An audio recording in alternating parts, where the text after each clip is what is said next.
are the creative director of this project, correct? Yeah, I'm involved in it. Yeah. What is that like? What comes along with that type of job? Oh, it's really challenging. Like, because like I choose the color for my album, the color of the album design, and what I want to wear. I tell my my stylist like what I like, maybe the makeup, the hair look, everything's like I decided, and I try to like ask them what is good on me too. Scared to fuck up. Lisa has always been celebrated as the rap dancer of Blackpink, the one who lights up the stage with her presence. While her vocals and rapping were often polished to fit the group's brand, her true strength has never been in singing or playing instruments. What sets Lisa apart is her ability to perform, to command the spotlight with effortless charisma, sharp choreography, and that rare star quality that makes an audience remember her even after the music stops. In many ways, performance itself is her art, more than the technical aspects of music. One thing about this woman is she hustles hard. She's everywhere you see, literally. Let's just get into it. With that spotlight comes criticism, and Lisa hasn't escaped it. Her recent lip-syncing allegations have sparked debate about whether she leans too heavily on spectacle instead of live talent. It's understandable when it's a huge set or a concert, but even when it's just one song that is being performed, the mic is treated like a prop. While her defenders argue that performance is more than just vocals, critics feel she hides behind visuals and production. This tension has only grown with her new album, which has been met with mixed reactions. Some praising its sleek style, others pointing out it feels hollow without real vocal depth. It's as if the music exists as a backdrop for the Lisa show, rather than standing on its own. What's most striking is how different she feels compared to her Blackpink days. There's just so much inconsistency. Back then, Lisa was marketed as the approachable, sweet, friendly one, the member fans felt closest to. Now, as a solo artist, that persona seems to have hardened. She carries herself with a colder, more distant edge, as if the fame has turned her from the girl next door into someone untouchable. The whole outfits thing is, well, she's an adult, and it's not something new in this industry. Though switch might be strange, but it's not something to create controversy out of. For some, this evolution looks like confidence. For others, it feels like she's lost the charm that made her lovable in the first place. Sometimes there's a glimpse of her real personality in interviews, and it makes you wonder where she went. Now let's be honest, when people say Lisa is the rapper of Blackpink, it feels a little off. Her rap lines? Sometimes they're basic, sometimes they sound catchy, but that isn't the true essence of being a rapper. And as a singer, she's not exactly competing with Rosé or Jisoo. Also, now that she's in between real rappers, her rapping skills are being overshadowed. She's mostly not the one rapping in the tracks of her new album, when that is what her whole career was based on before this. You see, there's rappers and then people who can rap. This Reddit user described it. I feel like with a huge portion of K-pop, rappers aren't really rappers. Jackson Wang said it himself. He's not a rapper, just someone who raps. I think that's the same for a lot of them, both male and female K-pop artists. Korea as a whole has a pretty skewed understanding of hip-hop/rap, and honestly, Black people already, so I'm not surprised that translates into idols and their music. But here's the twist. Lisa's real weapon isn't her rap or her vocals. It's her performance. That's the space where she doesn't just survive, she rules. Watch any Blackpink stage and you'll notice. Lisa isn't the loudest voice, but she's the loudest presence. She has that body language, that charisma, that I know you're watching me confidence. And let's be fair, without that, some of Blackpink's stages would feel flat. But the criticism cuts both ways. Because if performing is Lisa's strongest card, it also means she leans on it too much. Some fans argue that without the dance break or the spotlight choreography, her individual artistry can feel limited. She shines on stage, but off stage musically, she hasn't proven as much. So yes, Lisa is not the best singer, not the best rapper, but when it comes to performing, she's untouchable. And maybe, just maybe, That's what keeps her both celebrated and criticized. Her vocals always draw notable criticism. Many viewers accuse her of lip-syncing, particularly on such a large stages, with comments like, "Why lip-sync when there's no choreography?" Her lips weren't even synced with the lyrics. Some fans expressed outright disappointment, calling her performance disappointing. K-pop artists don't talk much about their personal life. We only know about her that has been told through Blackpink, which is nothing. Starting off as a K-pop artist, they needed to do everything, from dance to sing. That has helped them in many ways when establishing themselves. But to be one of the top artists, you need to at least be the best at one thing, like Rihanna is for her vocal, Taylor for her songwriting. Lisa is just fine at everything.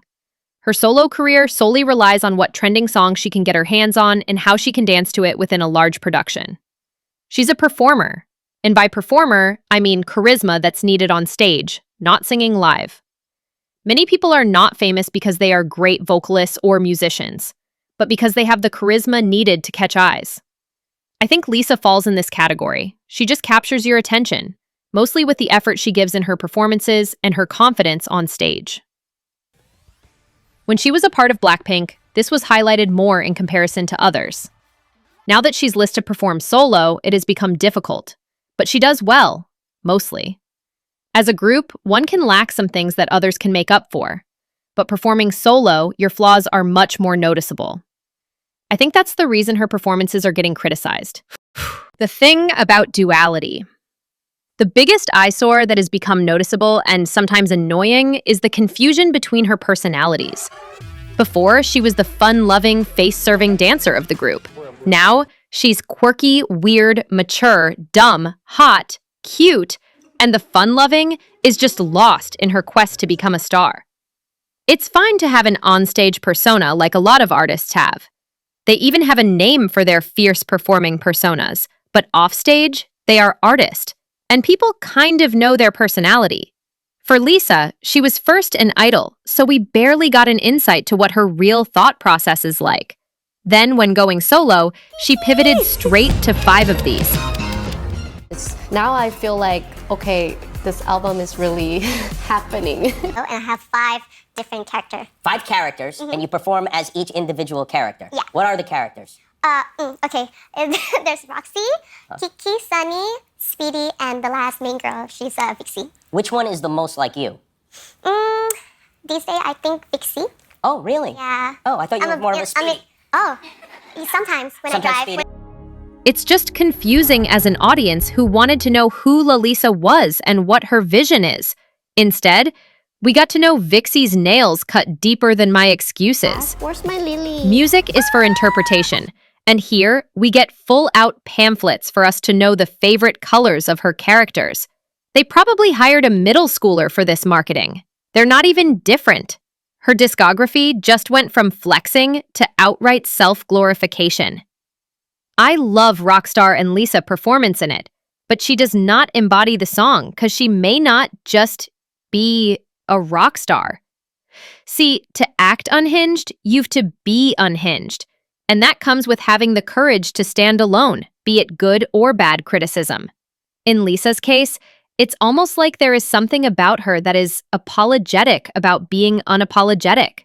Like, she compensates with being super demure interactions to separate her musical identity of being a badass. Should we play some? Should we play some for them? Alice said no. Sorry. I can play the teaser. Ooh. Just for perspective, Doja Cat is super controversial, but she's known as this unhinged persona. For good or for bad, she has stuck to it.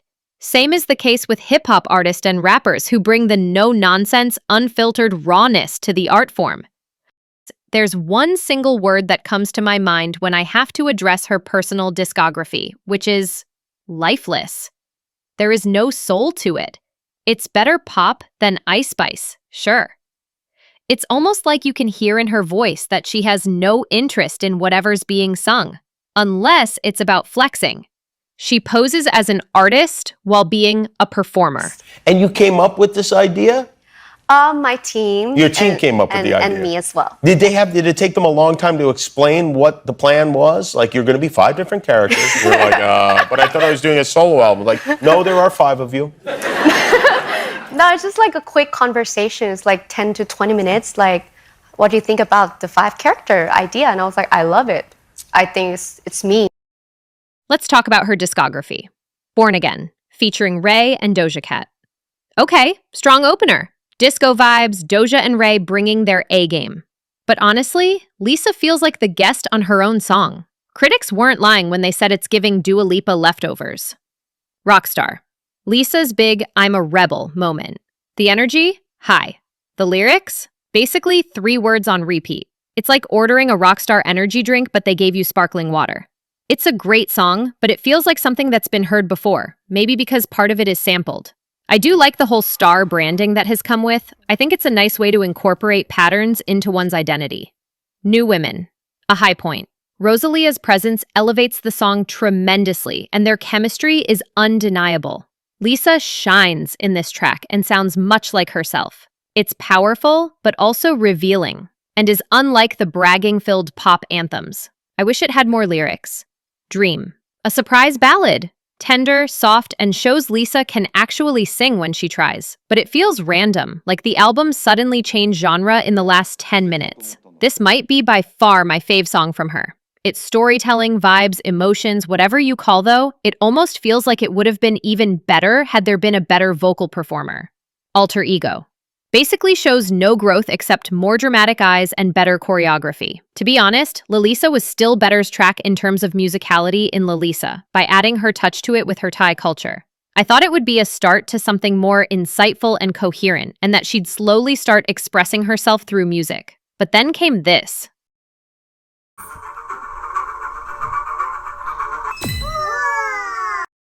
Fashion? She's killing it.